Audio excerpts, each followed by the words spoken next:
काबिल एहतराम हज़रात उलमा, मेरे बुजुर्गों, दोस्तों, पर्दानशीन माएँ बहनें,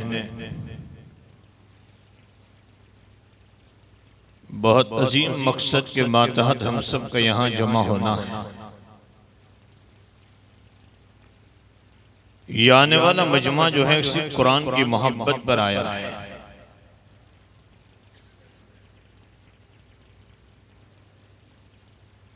और यकीनन आना चाहिए। हमारे ये बच्चे जो हैं,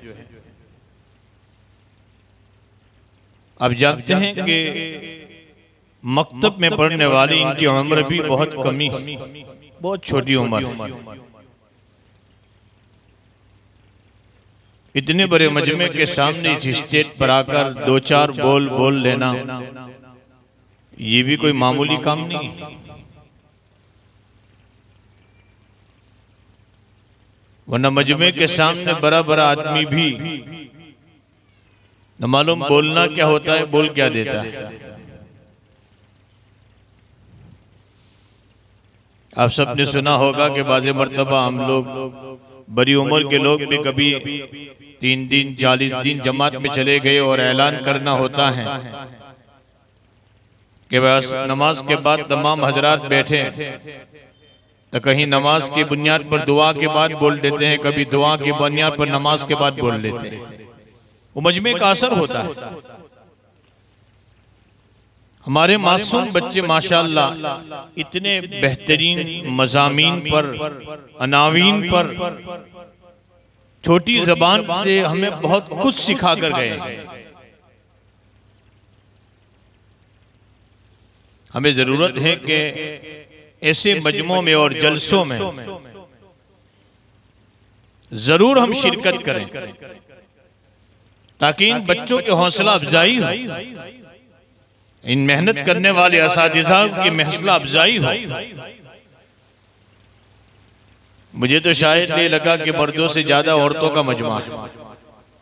अल्लाह और इनकी तलब को बढ़ाए। मर्दों के मजमे में कमी है, औरतों का मजमा फिर भी ज्यादा है। अल्लाह इनके तलब को और बढ़ाए। गुज़िश्ता कल ही हमारे मुफ्ती साहब भी मेरे साथ थे। जुमा के बाद एक जगह मेरे प्रोग्राम में जाना हुआ, मस्तूरात का प्रोग्राम था। मुझे यहाँ के 100-200 मस्तूरात होगी। उसके बाद जब वहाँ पहुँचा तो वहाँ की मैंने कहा कि इतना, कहा कि 3000 मस्तूरात का मजमा है। गुज़िश्ता कल की बात कर रहा हूँ। आना चाहिए, हमारे बच्चों की हौसला अफजाई हो, इनाम भी देना चाहिए इन बच्चों को। आज अफसोस है कि बाद मर्तबा अगर एक क्रिकेटर की हौसला अफजाई करने में एक शायर और एक गाना गाने वाला और एक नाचने वाले की हौसला अफजाई के लिए हजारों का मजमा पहुंच जाता है। एक मर्तबा एक शहर से मेरा गुजरना हुआ, नाम नहीं लेता, कुछ ही दिन हुए हैं, कुछ दिन हुए होंगे, और वहां बहुत बड़ा मजमा था कि गाड़ियों की ट्रैफिक लगी हुई थी। मैंने कहा भाई क्या हो रहा है यहाँ? तो कहा कि असल में कोई सीरियल में काम करने वाला एक मामूली आदमी आया है। अल्लाह की कसम खाकर आपको ये बात सुनाऊं कि हजारों का मजमा वहां जमा था सिर्फ इसको देखने के लिए। बातें तो जरा कड़वी लगेगी, लेकिन मैं बहुत खुलकर आपके सामने ये बातें, ऐसे मजमों में हमें शिरकत से एक बोझ पड़ रहा है। और आज दुनिया के इन जगहों में जाते हुए लोग टूट पड़ते हैं, मर जाते हैं देखने और करने के लिए। हालांकि यहाँ तो निस्बत कुरान है। क्या इस निस्बत को तुम मामूली निस्बत समझ रहे हो? हमारे ये बच्चे तो मकातिब कुरानिया में पढ़ रहे हैं, अब इसको मामूली समझ रहे हैं। यही वो मकातिब कुरानिया है, यही वो मकातिब कुरानिया है जो आज हम सब गफलत की बुनियाद पर रोजमर्रा जो हमारी शिकायत है, फलाना बच्चा और बच्ची मुर्तद हो चुकी, फलानी बच्ची मुर्तद हो चुकी। मैं आपको यकीन के साथ कहता हूँ, हजरत बकौल हजरत मुफ्ती शफी साहब रहमतुल्लाह अलैह, जिन बच्चों ने सही माने में मकतब की तालीम को हासिल कर लिया, अगर वो दुनिया के किसी कोने में जाएगा गुनाहों के भंवर में तो फंस सकता है, लेकिन ईमान का सौदा ये कभी नहीं करेगा। लेकिन हम सही माने में इन बच्चों को मकातिब में पढ़ाइए तो सही। रस्मी तौर पर मकातिब, ये मकातिब की तालीम जो हालात चल रहे हैं, इन हालात में रेड की हदीस की हैसियत है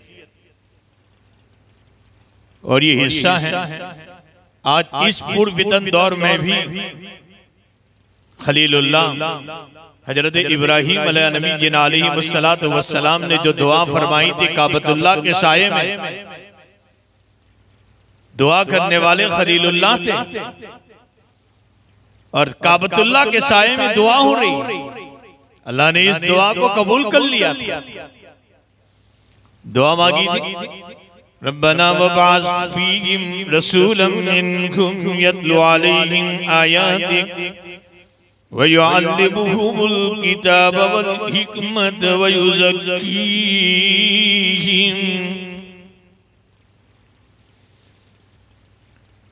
इब्राहिम अलैहिस्सलातु वस्सलाम ने दुआ मांगी थी, दो दुआएं मांगी इब्राहिम खलीलुल्लाह ने, दो दुआएं मांगी इब्राहिम खलीलुल्लाह ने। अल्लाह ने दोनों दुआएं कबूल कर ली। काबतुल्लाह के बनाने के बाद एक दुआ तो इब्राहिम खलीलुल्लाह ने मांगी, अल्लाह काबा तो बना दिया है, लेकिन काबा का एक इमाम भी दे दे, काबा का एक इमाम भी दे दे। दुआ मांगी थी इब्राहिम खलीलुल्लाह ने, लेकिन बड़ौदा वालों मेरा और आपका काम बन गया। दुआ कबूल फरमाई अल्लाह ने, काबतुल्लाह का इमाम की हैसियत से मोहम्मदुर रसूलुल्लाह सल्लल्लाहु अलैहि वसल्लम अता फरमा दिए। दूसरी दुआ मांगी थी हजरत इब्राहिम अलैहिस्सलातु वस्सलाम ने, अल्लाह ने वो दुआ भी, रब्बि हबली मिन लदुनका ज़ुर्रियतन तय्यिबा,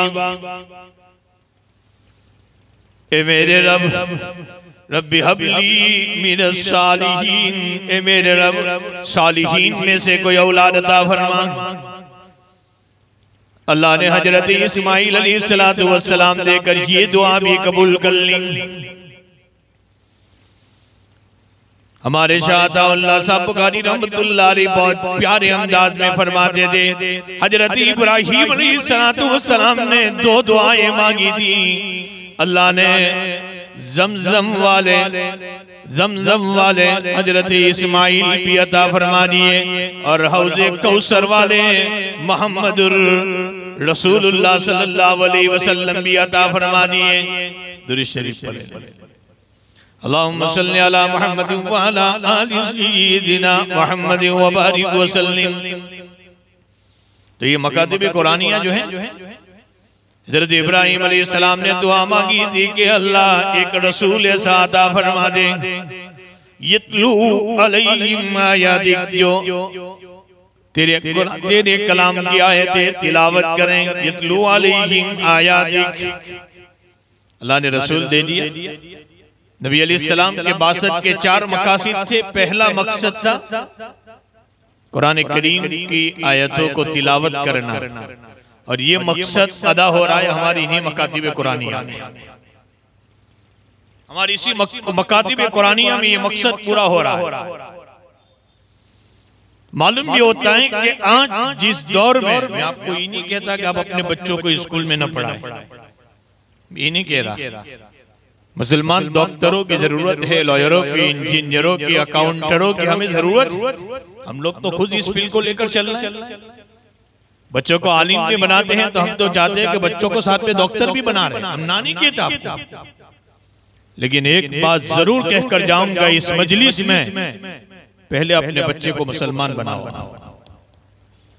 फिर आप जो बनाओ, पहले इसको मुसलमान तो बनाओ, इसके अकाईद मजबूत करो। और यही मकातिब कुरानिया में इन बच्चों के अकाईद मजबूत होंगे। कैसे मजबूत होंगे ये हम नहीं जानते। हम बहुत मामूली समझते हैं कि इसमें क्या अलिफ बा सीख लेगा बच्चा। जिस वक्त 2000 में आपने देखा होगा कचबूच में जलजला आया, इस वक्त सारी मशीनरियां काम कर रही। ऐसा स्टेट बनाया गया था, एक मशीनरी तकसीम कर रही थी माल को, ईसाई मशीनरी।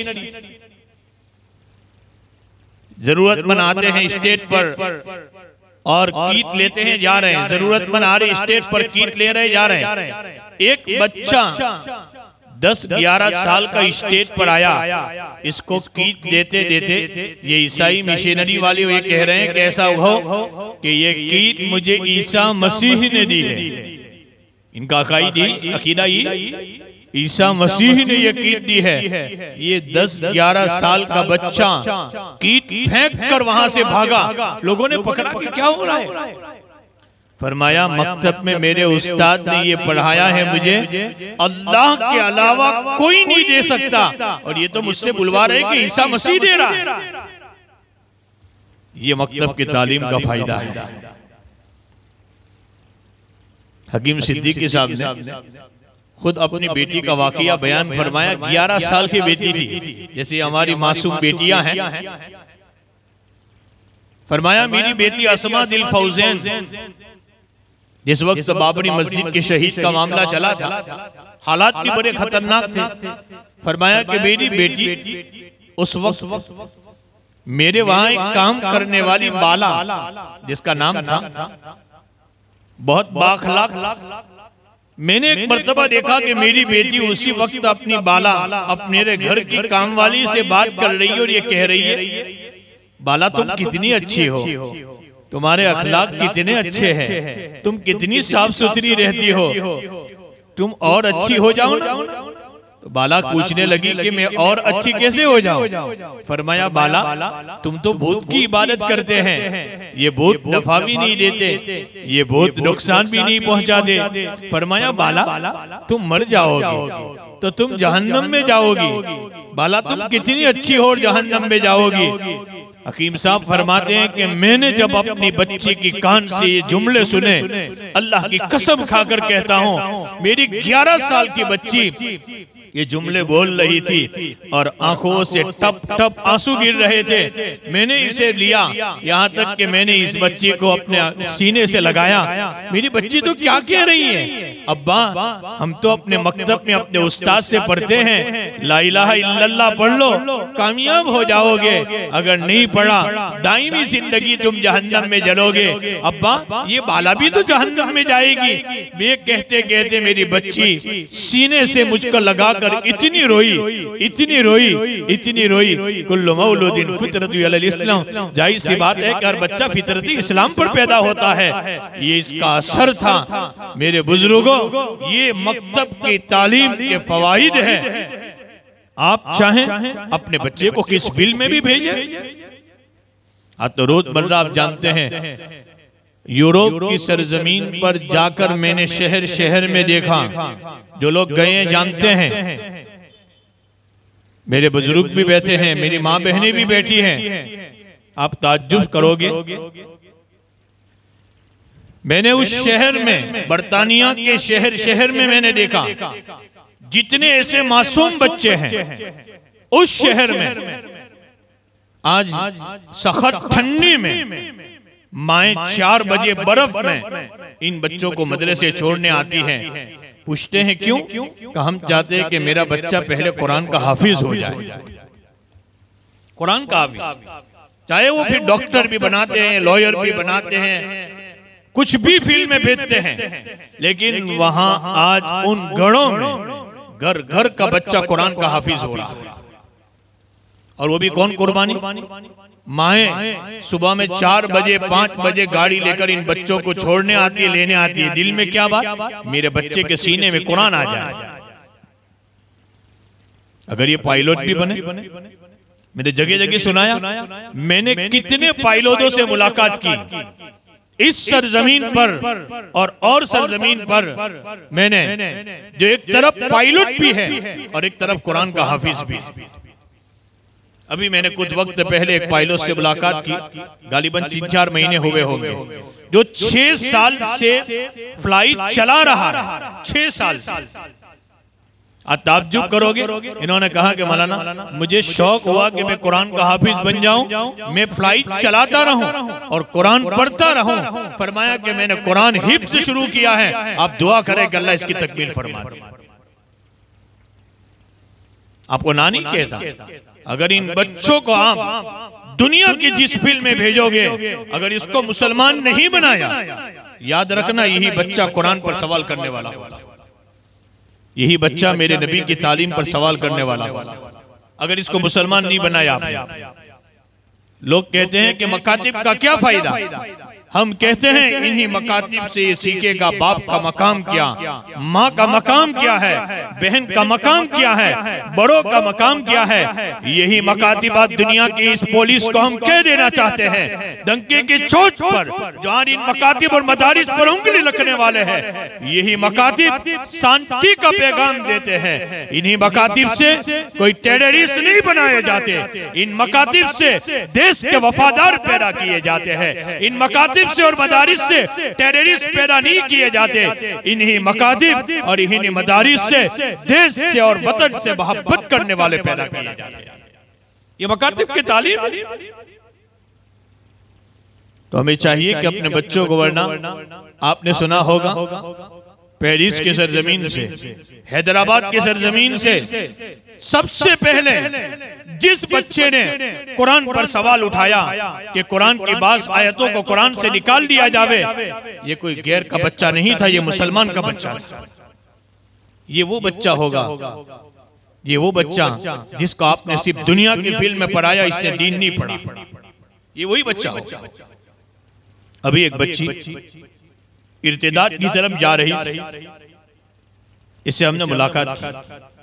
बच्ची से कहा, बेटी दुनिया के वक्ती जिंदगी है, इस वक्ती जिंदगी के ऐश की और इश्क की फिक्र छोड़ कर लामहदूद जिंदगी की फिक्र कर ले।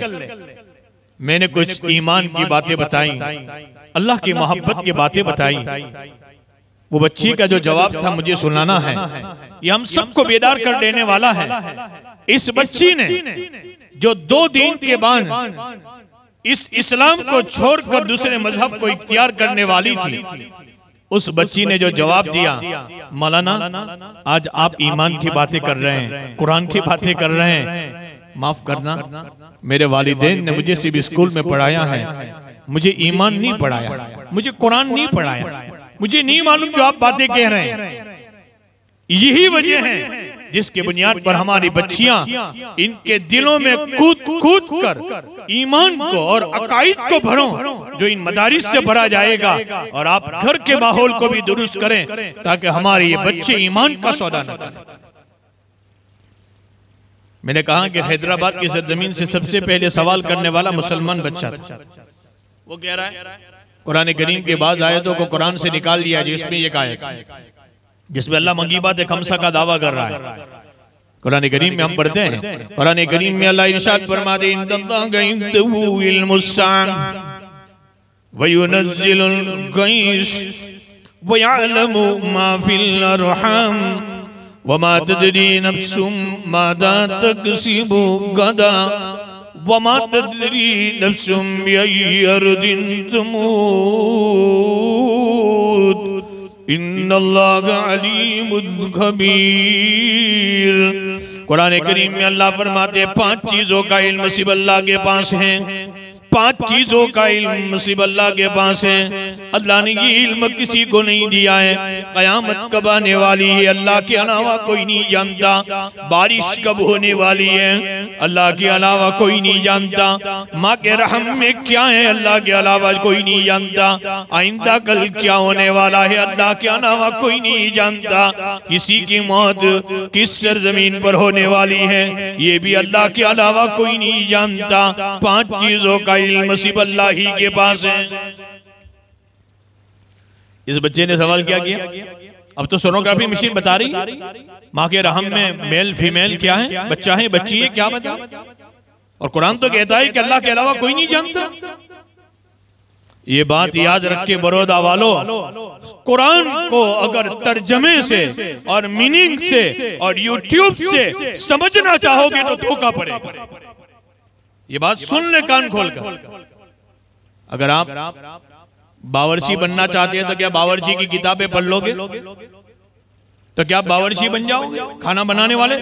अरे भाई आपको बावर्ची के साथ रहना पड़ेगा। कितने वक्त तक तो बनेंगे? क्या डॉक्टर की किताबें पढ़ लो कि आप डॉक्टर बना जाओगे? एनसीटी के लिए वहां भेजा जाता है कि आप रहो किसी डॉक्टर के साथ एक साथ। जो लोग सिर्फ तर्जमे और मीनिंग को पढ़कर या यूट्यूब के जरिए से 2-4 आयतें पढ़कर ये समझते हैं कि वे कुरान समझने वाला बन जाए, याद रखो कुरान समझना हो तो माहिरीन कुरान के पास आना पड़ेगा। सिर्फ कुरान फिर धोखा पड़ेगा। ये बच्चा कह रहा मेल फीमेल तो बतलाई सोनोग्राफी मशीन भाई 4 महीने के बाद बतला रही। अगर 1 महीने के बाद भी बतलाए, कुरान ये कहाँ कहता है कि मेल फीमेल को अल्लाह के अलावा कोई नहीं जानता? ये कौन कह रहा है? कुरान ये कह रहा है कि माफिल अरहम, रहम के जमीए मसाइल को अल्लाह के अलावा कोई नहीं जानता और कयामत तक कोई मशीन नहीं बता सकेगी ये मेल होगा फीमेल होगा, ये कितनी उम्र लेकर आ रहा है, ये कितना रिस्क लेकर आ रहा है, ये कहाँ दफन होगा, कहाँ मरेगा, ये कितनी रिस्क लेकर आ रहा है। और साथ ये पूरा पैदा होगा, मिसकैरेज हो जाएगा, अधूरा पैदा होगा।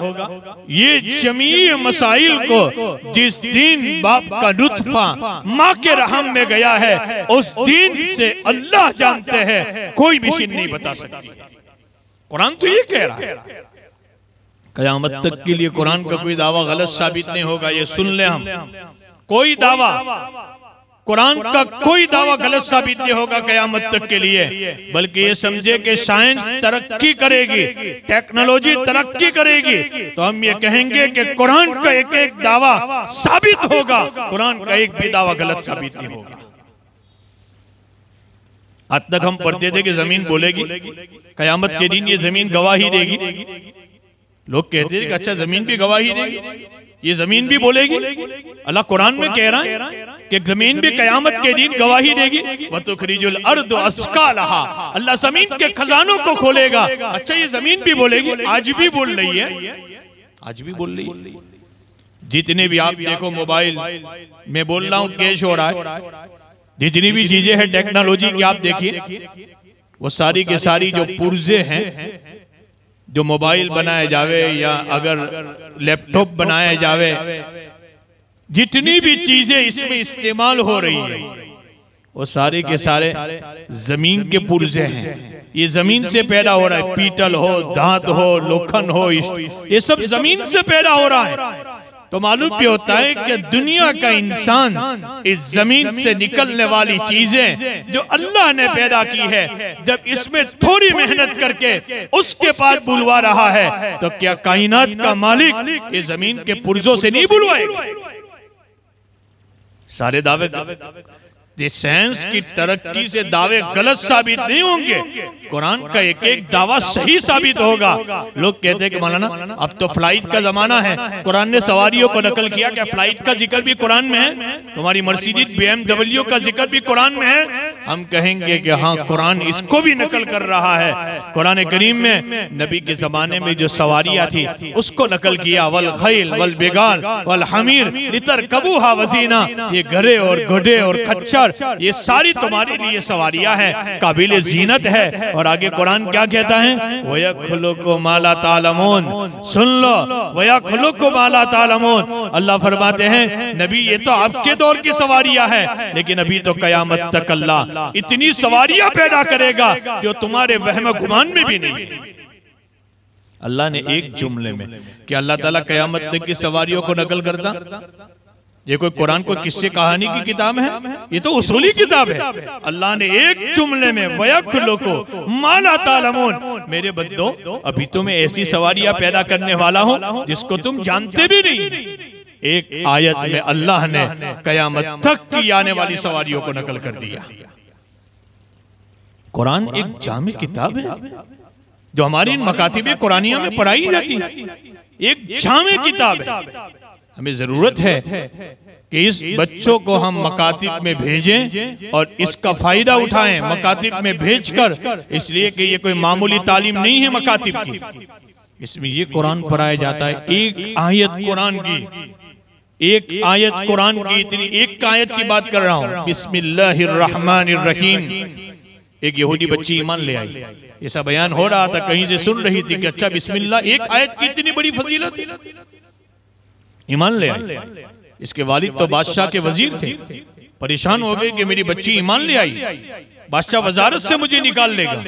यहाँ तक कि इस बच्ची ने, इसके बाप ने प्लान बनाया कि मैं किसी तरीके से अपनी बच्ची को कत्ल करवा दूं।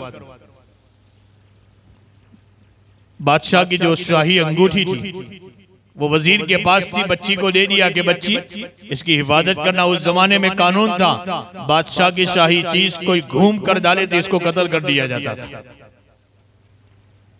शाही अंगूठी दे दी बच्ची को, बच्ची ने लिया और बिस्मिल्लाहिर्रहमानिर्रहीम बोलकर जेब में डाल दी। बाप ने रात में बच्ची सो गई तो चुपके से वो अंगूठी निकाल ली, वो बीटी निकाल ली, अंगूठी निकाल लिया और अंगूठी निकाल कर करीब, बिल्कुल करीब के अंदर एक पानी का समंदर बह रहा था वहां डाल ली। कहा बच्ची सुबह में अंगूठी तलाश की जाएगी, नहीं मिलेगी, बादशाह के सामने पेश किया जाएगा, कत्ल हो जाएगी, इसलिए कि ये ईमान ले आई। यहां तक के बच्ची को नहीं मालूम, सुबह में फजर के बाद एक मछियारा जो है वो बच्ची मछली बेचने के लिए आया, बाप ने सुना कि अब बच्ची जाएगी, इससे पहले एक आध दिन मछली खिला दो, यहाँ तक कि मछली खरीद लिया और इस बच्ची के हाथ में दिया कि बच्ची इसको काट ले और उसको बना ले। बच्ची जब काटने लगी तो देखा कि इस मछली के पेट में से वो अंगूठी निकली जो बाप समंदर में डालकर आया था। बच्ची ने उस अंगूठी को लिया, जेब में डाल दिया, बिस्मिल्लाहिर्रहमानिर्रहीम, खा लिया। खाने के बाद बाप ने कहा, बेटी वो अंगूठी ला, कहाँ गई? बाप तो यही समझ रहा था कि मैं तो इसको समंदर में डालकर आया।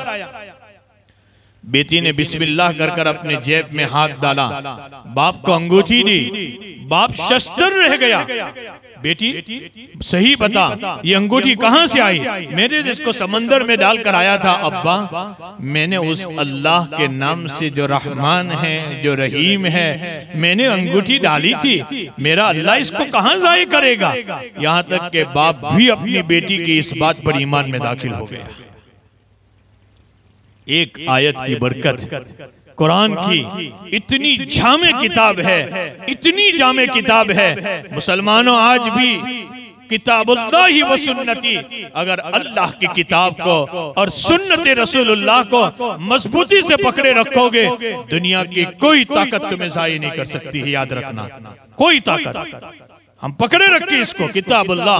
आज हमारा घर का माहौल, माफ करना, मैंने कल भी किसी मजलिस में सुनाया, मेरी माँ बहनों को लोग शिकायत करते हैं कि मौलाना घर में बरकत खत्म, घर में चैन खत्म, घर में सुकून खत्म, घर में लड़ाइयाँ।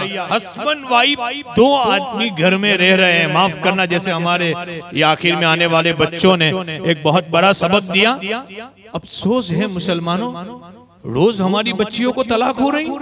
हम तो दारुल इफ्ता में बैठते, हमसे पूछिए, शादी का 1 महीना हुआ तलाक, 2 महीना हुआ तलाक, 3 महीना, बल्कि बाज़े मर्तबा तो शादी के बाद रुखसती का अमल भी वजूद में नहीं आता, निकाह के बाद वो तलाक हो जाती है। क्या हो रहा है? क्या लोगों की बेटियां कोई खिलौना है? क्यों हो रहा है ऐसा? रोजमर्रा की तलाकें हो रही, हस्बैंड वाइफ दो आदमी घर में रह रहे, कभी रोजाना की लड़ाई हो रही, रोजाना की लड़ाइयां हो रही। हमारे घर से चैन, हमारे घर से सुकून, हमारे घर से बरकत खत्म हो चुकी है। वजह क्या है बताऊं? बहुत से लोग कहते हैं कि मौलाना मेरी शादी हुई है, 1 साल हो गया, हमने बहुत खुशी से शादी की, कभी वो गुस्से, कभी मैं गुस्से, कभी उस पर, कभी लड़ाई हो रही है, कभी अफसोस हो रहा है। हमारे घर पर किसी ने मूड तो नहीं मार लिया? हम दोनों की जिंदगी पर किसी ने कुछ करवा तो नहीं दिया? मैं पहला जुमला ये बोलता हूं, बाद में ये सोचना किसी ने करवाया है। पहले हम अपनी जिंदगी को कुरान और हदीस के मुताबिक गुजारनी शुरू कर दो, इंशाअल्लाह सारे झगड़े खत्म हो जाएंगे।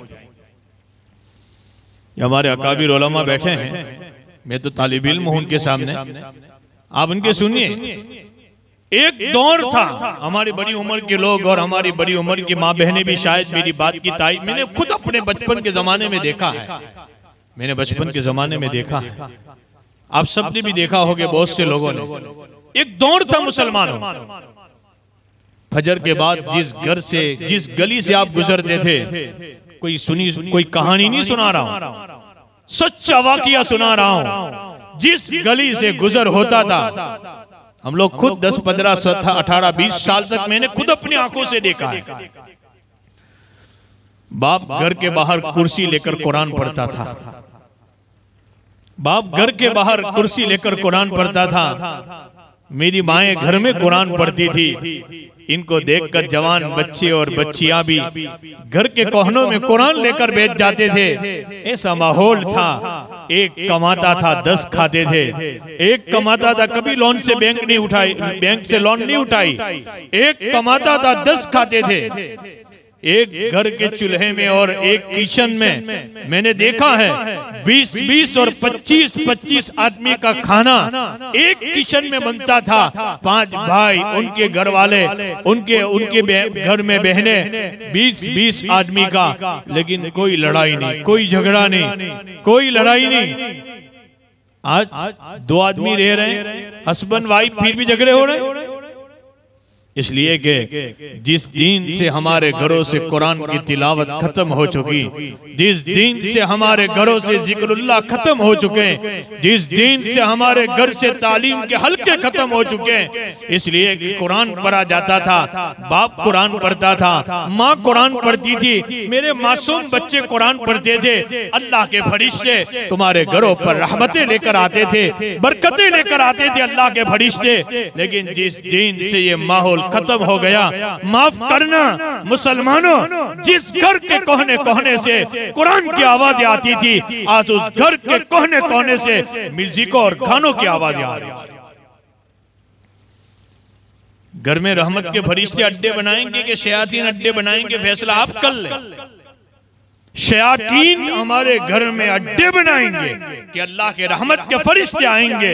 म्यूजिक जिसको खत्म करने के लिए मोहम्मद रसूलुल्लाह तशरीफ लाए थे, और मुसलमान तेरे घर में म्यूजिकों की आवाजें आ रही। और तरबियत का सिलसिला, लोग कहते हैं कि मौलाना अब तो जुनैद बगदादी पैदा होते थे, शेख अब्दुल कादिर जिलानी पैदा होते थे, निजामुद्दीन औलिया पैदा होते थे, और बख्तियार काकी रहमतुल्लाह अलैह पैदा होते थे, इमाम ग़ज़ाली पैदा होते थे। कहाँ गए? अब तो वलियों का सिलसिला बंद हो चुका। बरोड़ा वालों, वलियों का सिलसिला तो कयामत तक चालू रहेगा। अल्लाह ने नबियों का सिलसिला बंद किया है। अफसोस है मोहम्मद, तेरे घर से तरबियत का सिलसिला खत्म हो चुका है, वलियों का सिलसिला खत्म नहीं हुआ है। एक दौर था, हमारे ये बच्चे जो हैं, हमारे बच्चे हमारी माएँ सुलाती थी, शायद बड़ी उम्र की माएँ मेरी इस बात की तायीद करेगी और बड़ी उम्र के लोग जो है तायीद करेंगे। हमारी इन बच्चों को जब माएँ सुलाती थी तो इसको कहीं कोई सहाबिया का, कोई सहाबी का, कोई ताबई का, कोई औलिया अल्लाह के वाकियात सुनाती थी। मुझे खुद सुना है कि हमारी माएँ सुनाती थी, रोजाना एक वाकिया सुनाती थी कि एक किस्सा आज हम बड़ा बताएं, रोज एक वाकिया। और हमारे बच्चे अल्लाह का नाम लेकर सोते थे, बुजुर्गों के वाकियात सुनकर सोते थे। वो पूछते भी थे बाद में कि मम्मी मैं भी ऐसा बनूंगा, तो अल्लाह तुझे भी ऐसा बनाएगा। हमारे ये बच्चे सहाबा के, सहाबिया के, ताबियात के, औलिया अल्लाह के वाकियात सुनते सुनते सोते थे। अफसोस है मुसलमान, आज तेरा बच्चा या तो ट्विंकल ट्विंकल सुनते हुए, या गेम खेलते खेलते, या कोई सीरियल देखते देखते तेरा बच्चा आखिरी सांस और सोता है।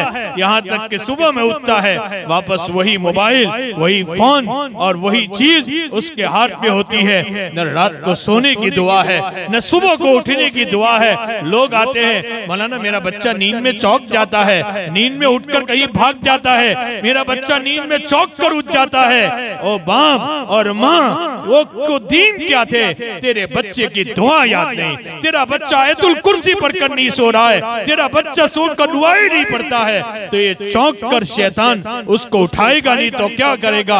अगर तेरा बच्चा आयतुल कुर्सी पढ़कर सुनता तो अल्लाह के हबीब का सही फरमान अबू हुरैरा की रिवायत है कि रात भर अल्लाह के फरिश्ते तेरे घर की, तेरे माल की, तेरे बच्चों की अल्लाह हिफाजत करेगा, लेकिन तेरा बच्चा तो गेम करते खेलते सोया है। ये हमारी तालीम का सिलसिले में भी फुकदान कमी है, और हमारे यहाँ तरबियत के सिलसिले में भी बहुत कमी है। माफ करना, मैं तो एक मुजाकरे के लिए आया हूँ, हम बैठकर बातें करें कि हम अपने बच्चों के माहौल को, हमारे घर के माहौल को, हमारी जिंदगी के माहौल कैसे दुरुस्त करने वाले बन जाए, हम कैसे इसमें तरक्की करें। इसी वजह से आज हम सब जमा हुए हैं। बहुत जरूरत है कि हम इसके ऊपर खुसूसन तवज्जो फरमाएं और हम अपने घर के माहौल को दुरुस्त करें, क्योंकि ये वो कुरान जो हमारी मकातिब कुरानिया में जो कुरान पढ़ाया जाता है। इमाम शाफी रहमतुल्लाह अलैह के जमाने में, इमाम शाफी के जमाने में 10-20 साल के बाद एक साहब का औलाद हुई।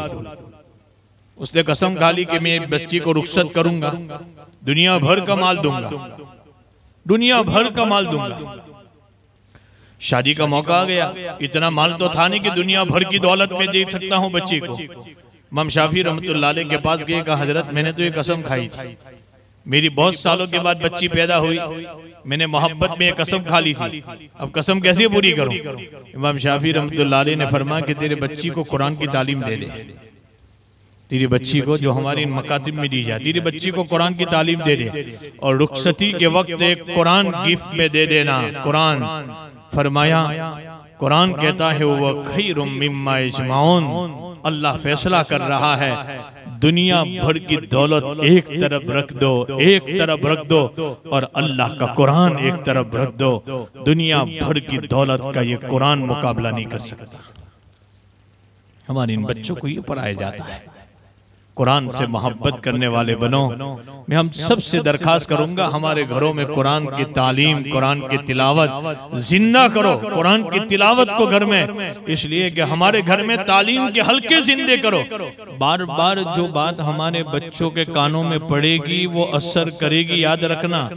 बार बार जो कभी किताबी तालीम घर में करो, इनको अल्लाह और नबी की बातें सुनाओ, बाप बैठकर सुनाए, मेरी माएँ बैठकर सुनाए। अभी अमेरिका में एक जमात गई हमारी अरब की, आपने सुना होगा।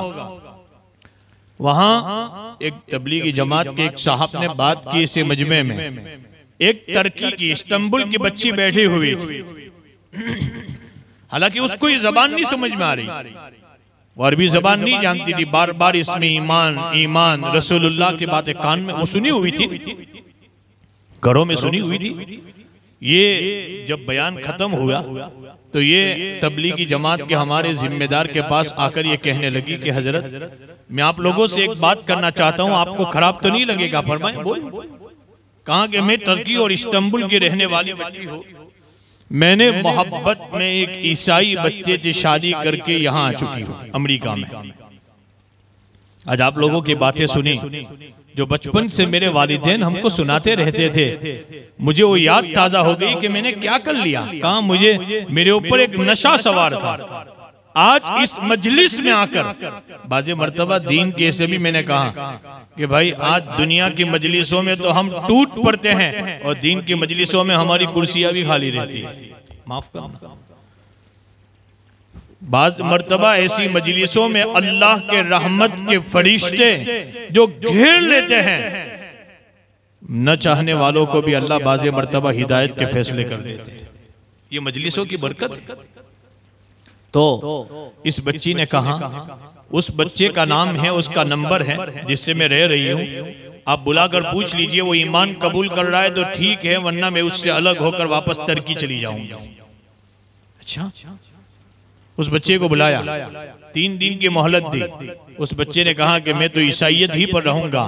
3 दिन के बाद ये बच्ची आई तो जिम्मेदार ने कहा कि इस बच्चे को बहुत समझाए, लेकिन वो अपनी मजहबी ईसाइयत को छोड़ने के लिए तैयार नहीं है। ये बच्ची ने पर्स में से टिकट निकाली और कहा कि मेरा कल सुबह में टर्की का और इस्तांबुल का फ्लाइट है, मैं वापस जा रही हूँ, मैं तौबा कर रही हूँ। मैंने जो जिंदगी इस्लाम छोड़कर ईसाइयत पर गुजारी है, अल्लाह से सच्ची तौबा के साथ इस बच्चे को इश्क में छोड़कर उस अल्लाह के इश्क को पसंद करके वापस में इस्तांबुल की तरफ जा रही है। मेरे बुजुर्गों, ये उस वक्त होगा कि इन बच्चों के कानों में हम बार बार कुरान की बातें, मेरे नबी की बातें, अकाईद की बातें इन बच्चों के कानों में डालते रहेंगे। मैंने अभी कहा ये गुनाहों के भंवर में तो फंस सकते हैं, ईमान का सौदा कभी नहीं फरमाएंगे। तो 2 बातें, किताबुल्लाह व सुन्नती। अपनी आखिरी बात पर आ जाऊं मैं। किताबुल्लाह व सुन्नती, किताबुल्लाह को मजबूती से पकड़ो। और दूसरी बात कहकर जा रहा हूं,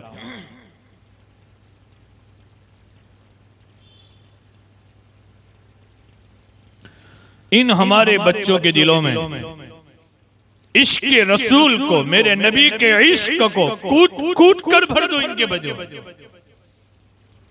कूट कूट कर भर दो इश्क के रसूल को। लेकिन आज हाल ये है, मैं जब इश्क के रसूल को छोड़कर यहूदियत और ईसाईयत के तरीके को पसंद कर रहा हूं, तो ये मेरे बच्चे इश्क के रसूल पर कहां से आएंगे?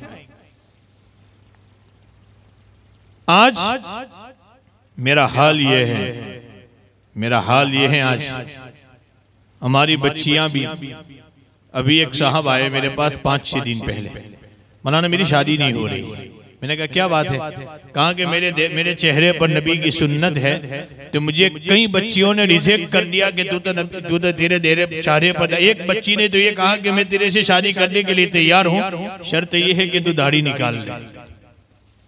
अल्लामान वल हफीज, मेरी बच्चियां, दुनिया की जिंदगी तो वक्ती है, तो इस जुमले से कहीं ऐसा न हो जाए कल कब्र में सुलाई जाए और मेरे नबी की तरफ इशारा करके ये कहा जावे, हादर रजुलो, इस आदमी के माकुत तकुल हादर रजुल, इस आदमी के बाप में कौन, क्या तेरा गुमान है? मन नबी का, या ये पूछा जाए तेरा नबी कौन? एक कौल के मुताबिक तेरी कब्र से नबी की कब्र तक जगह खोल दी जाएगी और नबी के चेहरे को बताकर ये कहा जाएगा, इस नबी के बाप में तेरा क्या गुमान है? अगर नबी ने अपना चेहरा फिरा लिया और ये कहा कि बेटी मेरी उम्मती नहीं है, तो मेरी सुन्नत से नफरत करके आई है, तो हमारी दाईं जिंदगी, जिसके बाद कोई मौत नहीं है, ये दाईं जिंदगी खतरे में पड़ जाएगी हमारी। अल्लाह हिफाजत करे। एक जुमला, क्या मेरे नबी आज यहूदियत और ईसाइयत के तरीके को मोहब्बत करके उस नबी की सुन्नतों से हम नफरत कर रहे हैं? फिर कहां हमारे घर में चैन आएगा, कहां सुकून आएगा, कहां हमारे घरों में चैन और सुकून आएगा? हमें जरूरत है कि नबी की सुन्नतों से हम अपने दिलों से लगाएं, अपनी जिंदगियों में, अपनी बच्चों की जिंदगियों में। आज हम यही चाहते, मेरा बच्चा कुछ समझदार होगा, हज्जाम के पास भी जाएंगे, अक्सर हज्जाम कहते हैं मौलाना, मैंने कहा कि तुम लोग ऐसे बाल क्यों काटते हो बच्चे को, एक तरफ से यहाँ कटिंग है, यहाँ से बराबर है। कहा कि इनकी माएं आकर ये कहती हैं कि मल साहब मेरे बच्चे का बाल फलाने फिल्म स्टार की तरह काट दो, वो बतलाते हैं कि ऐसा काटना है मुझे। मेरे नबी ने लानत फरमाई, कज़ा एक तरफ के बाल रखना और आधे बाल छोड़ देना, हदीस में कज़ा कहते हैं। मेरे नबी ने लानत फरमाई। माँ, तो इस मासूम पर अल्लाह के नबी के लानत के अल्फाज लाकर तू चाहती है कि ये बच्चा अभी से मलून हो जाए? तू अभी से जा रही, तेरे बच्चे पर लानत हो, तेरे ऊपर लानत हो, तो अपने बच्चे को और अपने ऊपर लानत, नबी अलैहिस्सलातु वस्सलाम ने जिस पर लानत फरमाई कि हमारे बच्चों को ऐसे बाल कटवा रही है। बहुत जरूरत है, बहुत जरूरत है अतीउल्लाह व अतीउर रसूल।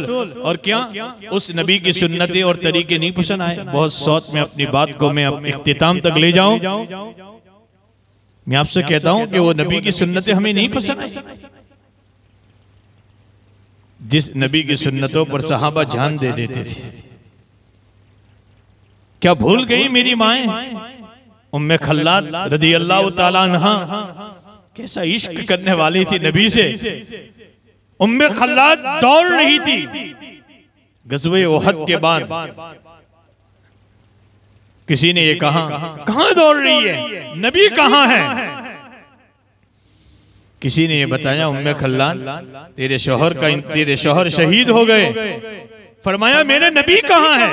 दौड़ रही है मैदान में। आगे किसी ने कहा तेरा भाई शहीद हो गया, दौड़ रही है उम्मे खल्लाद। आगे किसी ने बताया तेरा बेटा भी शहीद हो गया है। फरमाया मेरे नबी कहां है? यहां तक कि आखिर में जब गई और नबी का चेहरा देखकर ये कहा, अल्लाह के हबीब जब आप जिंदा है तो सारी मुसीबतें झेलना आसान है।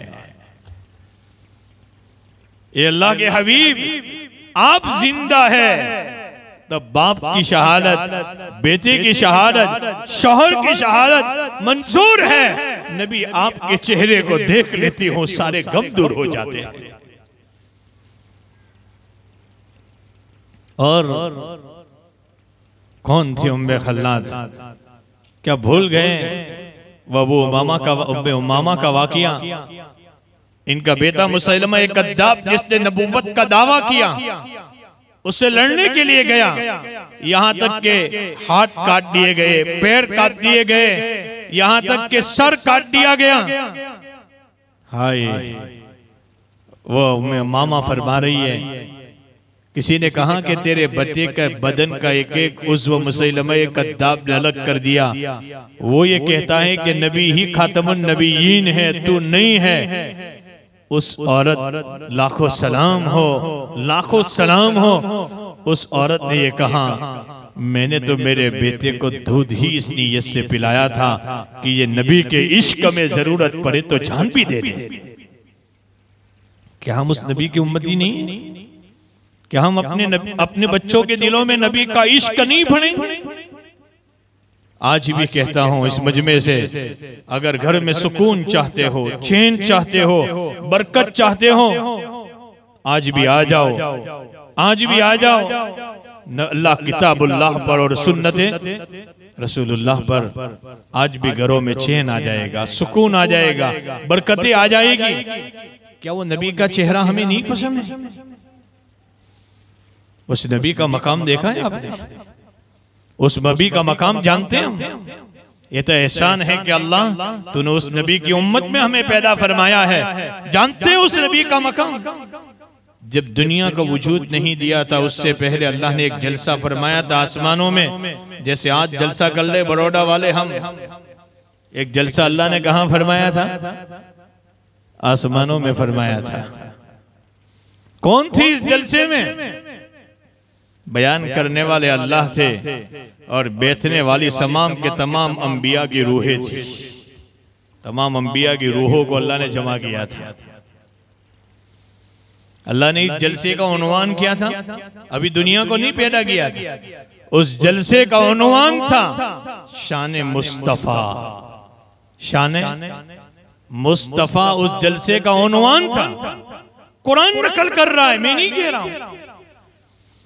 कुरान करीम में अल्लाह ताला इरशाद फरमा रहे हैं, वइज़ा कदल्लाहु मीसाकन नबिय्यीन लमा आतीतुकुम मिन किताबिन व हिकमतिन तुम्मा जाअकुम रसूलुम मुसद्दिकुल लिमा माअकुम लतुमिनुन्न बिही व लतंसुरुन्ना क़ाल अक़ररतुम व अक़दतुम अला ज़ालिकुम इज़री क़ालू अक़ररना क़ाल फ़शहदू व अना मअकुम मिनश शाहिदीन।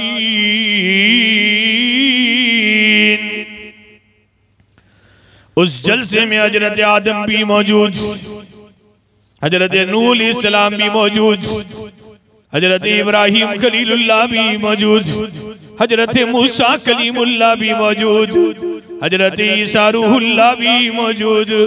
अल्लाह ने तमाम अंबिया की रूहों को जमा किया था। तमाम अंबिया की रूहों से अल्लाह ने इकरार लिया था कि अगर मेरा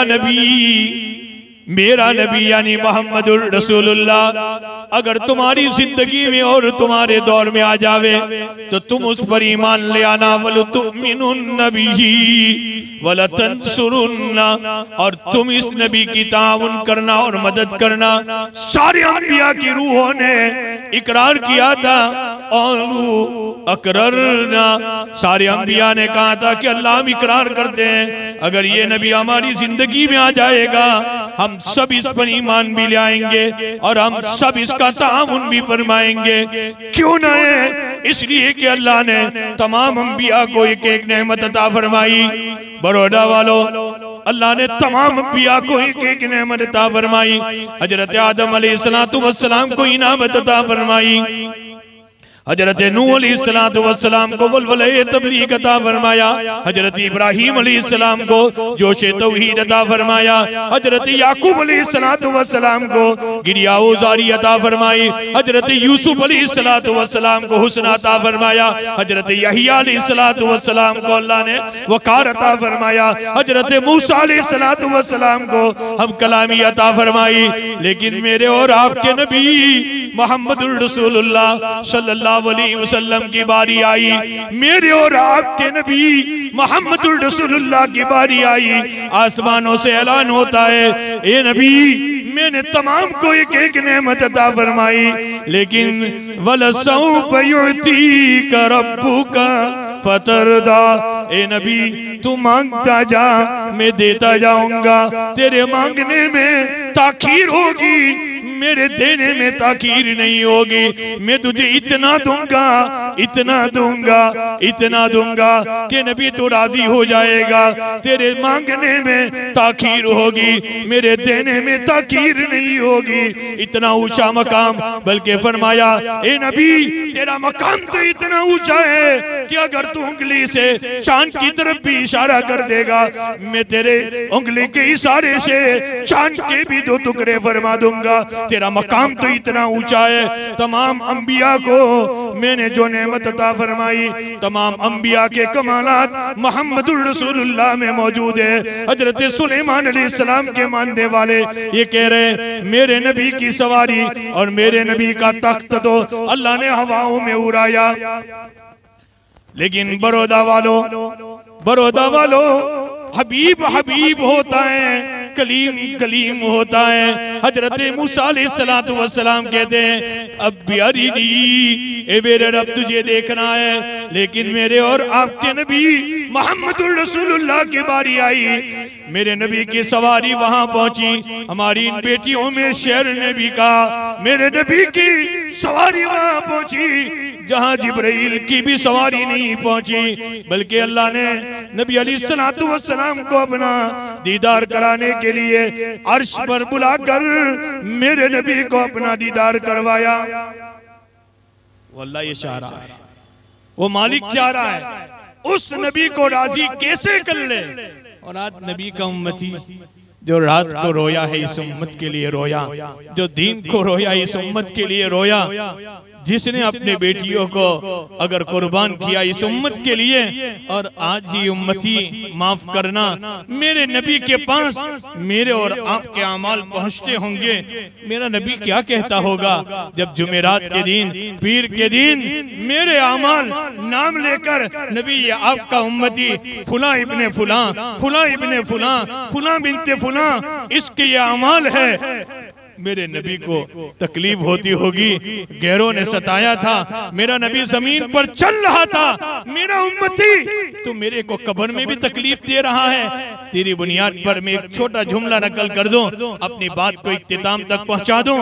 कौन है नबी जो रोया है इस उम्मत के लिए रोया है। मेरा नबी मक्का की गलियों से आ रहा है, बेटी फातिमा ने नबी का चेहरा देखा, बेटी ज़ैनब ने नबी का चेहरा देखा, मेरे नबी का पूरा चेहरा कीचड़ वाला हो चुका था। बेटी फातिमा भी रो रही है, बेटी ज़ैनब भी रो रही है। अब्बा आप तो इमामुल अंबिया है, आपको पैदा न करता अल्लाह दुनिया को वजूद न देता। अब्बा दूर से हमने आपका चेहरा देखा, कीचड़ वाला हो चुका है। अब्बा आपके इमामे को देखा, कीचड़ वाला हो चुका है। अल्लाह के हबीब अलैहिस्सलातु वस्सलाम ने बेटी ज़ैनब रज़ी अल्लाह तआला अन्हा को, बेटी फातिमा रज़ी अल्लाह तआला अन्हा को फरमाया मेरी बेटी ज़ैनब, मेरी बेटी फातिमा आज तेरा बाप मार भी खा रहा है। एक आदमी ने मुझे मक्का की गलियों में पकड़ लिया और मुझे मारने लगा और कहने लगा कि तू ही वो है जो हमारे बूतों को बुरा भला कहता है। एक ने तो मेरे चेहरे पर थूक दिया है बेटी फातिमा, थूक दिया, मेरा चेहरा ये हो चुका है। आज तेरा बाप तकलीफ उठा रहा है, आज तेरा बाप तकलीफ उठा रहा है। कल तेरे बाप की तकलीफ की बुनियाद पर हर घर में जिसका कलीमा पढ़ा जाता होगा, हर घर में जिसका कलीमा पढ़ा जाता होगा, हर उम्मती में जिसका तरीका अपनाया जाता होगा, वो तेरे बाप मोहम्मदुर रसूलुल्लाह सल्लल्लाहु अलैहि वसल्लम का तरीका अपनाया जाता होगा। मेरा नबी रात में रोया, इस उम्मत के लिए रोया। मेरे नबी ने मार खाई, दांत शहीद करवाए, इस उम्मत के लिए करवाए। अफसोस आज ये उम्मत नबी के तरीकों को छोड़कर गैरों के तरीके को पसंद कर रही है, नबी के दुश्मनों के तरीके को पसंद कर रही है। हमें बहुत जरूरत है, मैंने इसी पर बात शुरू की थी। हमारी मकातिब कुरानिया के फायदे हैं, हमारे बच्चों के दिलों में अकाईद भरो, घरों में भी हमारे बच्चों के दिलों में ईमान मजबूत करो, अल्लाह की मोहब्बत पैदा करो और नबी का इश्क और नबी के तरीकों को हम भी अपनी जिंदगियों में लाए, हमारी इन बच्चों की जिंदगियों में लाए। इंशाअल्लाह सुम्मा इंशाअल्लाह इन्नल्लाह ला युज़िउ अजरल मुहसिनीन। मुसलमानों मायूस होने की जरूरत नहीं है, जिसका खुदा रहमत रहमान है, जिसका खुदा रहीम है, वो कभी मायूस नहीं होता। हमें तो करना है अतीउल्लाह व अतीउर रसूल। इस पर अमल करोगे इंशाअल्लाह ताला हमारी इन बच्चों का ईमान कोई नहीं छीन सकेगा। लेकिन शर्त यह है मैं ईमान पर, ईमानियत पर आ जाऊं। अल्लाह ताला हम सबको इन बातों पर अमल की तौफीक अता फरमाए। अल्लाह ताला हम सब का बेतना कबूल फरमाए। इस मकतब को अल्लाह ताला दीन चुगनी रात चुगनी तरक्की अता फरमाए। अल्लाह ताला हर तरह की जरूरियात का गैब से निजाम फरमा दे। वाखिरु दावाना अनिल हम्दुलिल्लाहि रब्बिल आलमीन।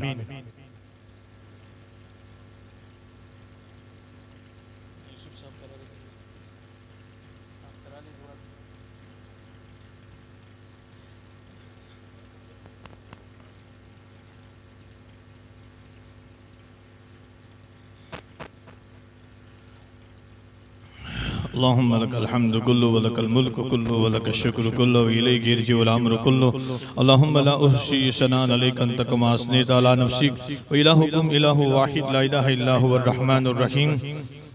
अल्लाहुम्मा सल्लि अला मुहम्मद व अला आलि सय्यिदिना व मौलाना मुहम्मद कमा तुहिब्बु व तर्दा बिअददि मा तुहिब्बु व तर्दा।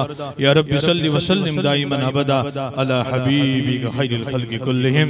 अल्लाह हम सब तेरे गुनहगार बंदे हैं, खताकार हैं, सियाहकार हैं, बदकार हैं। मेरे मालिक कैसे भी है, मेरे मालिक कैसे भी हैं, तेरे बंदे हैं अल्लाह। हम तो तेरे बंदे हैं अल्लाह, तेरे लादिल नबी की उम्मती भी तो है। ये अल्लाह लाज रखते हुए हम सब के गुनाहों को माफ कर दे। अल्लाह हम सब के गुनाहों को माफ कर दे। अल्लाह हम सब के गुनाहों को माफ कर दे। अल्लाह हमारी खताओं को दरगुजर फरमा दे। अल्लाह हमारी खताओं को दरगुजर फरमा। मेरे मालिक रात की उन तन्हाइयों में हमने हाथ उठाए हैं। ये अल्लाह इतना बड़ा मजमा दुनिया के किसी अमीर के पास चला जाता, इसको भी तो वापस लौटाते हुए शर्म आती। तू तो अमीरों का अमीर है, तू तो बादशाहों का बादशाह है, तू तो गनियों का गनी है। ये अल्लाह रात की उन तन्हाइयों में हाथ उठाए हैं। अमीरों ने अपने दरवाजे बंद कर दिए, बादशाहों ने अपने दरवाजे बंद कर दिए हैं। ये अल्लाह रातों की इन तन्हाइयों में तू अपना दरवाजा खोल कर बैठा है।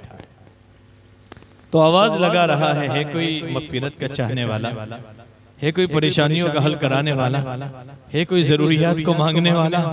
मेरे अल्लाह रातों की तन्हाइयों में तो अपना दरवाजा खोल कर बैठा है। ये अल्लाह ये मजमा तेरी ही पास हाथ फैलाए है। कौन है हमारा रब तेरे अलावा? ये अल्लाह तो हम सब के गुनाहों को माफ कर दे, हमारी खताएं दरगुजर फरमा। अल्लाह तेरी मर्जियात पर चला ले, नामर्जियात से हमारी हिफाजत फरमा। अल्लाह परेशानियों और मुश्किलातों को दूर फरमा दे। या अल्लाह हम में, हमारे वालिदैन में, भाई बहनों में, रिश्तेदारों में, दोस्त अहबाब में, मुताल्लिकीन मुहिब्बीन में, अल्लाह इस मजमे में, इस शहर में जो भी बीमार है, मेरे मालिक तेरे अलावा कौन शाफी है अल्लाह, कौन शाफी है अल्लाह। सारी उम्मत के बीमारों को शिफा दे दे, इस मजमे के बीमारों को शिफा दे दे, इस मजमे के शिमारों को शिफा दे दे। अभी मौलाना रफीक साहब बरोदवी जो हमारे बड़े हैं, इन्होंने भी दुआ की दरखास्त की। अल्लाह इस आलिम कबीर के लिए भी हम दुआ कर रहे हैं, इनको भी शिफाए कुल्ली अता फरमा दे, पूरी उम्मत के बीमारों को शिफा दे दे, इस मजमे के बीमारों को शिफा दे दे। अल्लाह सारी उम्मत की मरहूमीन की मगफिरत फरमा। हमारे घरों में अल्लाह चैन दे दे, हमारे घरों में सुकून दे दे। ये अल्लाह घरों में चैन दे दे, घरों में किताबुल्लाह की तालीम और कुरान अल्लाह हदीस रसूल की तालीम को जिंदा फरमा दे। अल्लाह मर्दों में, औरतों में, जवानों में, बूढ़ों में नमाज को जिंदा फरमा दे, तेरे अहकाम को जिंदा फरमा दे, नबी की सुन्नतों से इश्क पैदा फरमा दे। ये अल्लाह नबी की सुन्नतों से ताल्लुक पैदा फरमा दे। ये अल्लाह जो परेशान हाल है, इनकी परेशानियों को दूर फरमा, जेलों में महबूस है रहाई दे, मुकद्दमात में बाखूज है बरी फरमा। जो जिस मुसीबत में गिरफ्तार है तेरे अलावा कोई नहीं जानता, अल्लाह जमी मसाइब को खत्म फरमा दे। या अल्लाह जिन माओं की गोद औलाद से खाली है, ये काबतुल्लाह का दरवाजा पकड़ती है, रातों की तन्हाइयों में उठती है, ऐसे मजमू में आती है, मालिक तुझसे औलाद की भीख मांगती है, तेरे खजाने में कोई कमी नहीं है। या अल्लाह जिन माओं की गोद औलाद से खाली है, औलाद सालिह अता फरमा दे।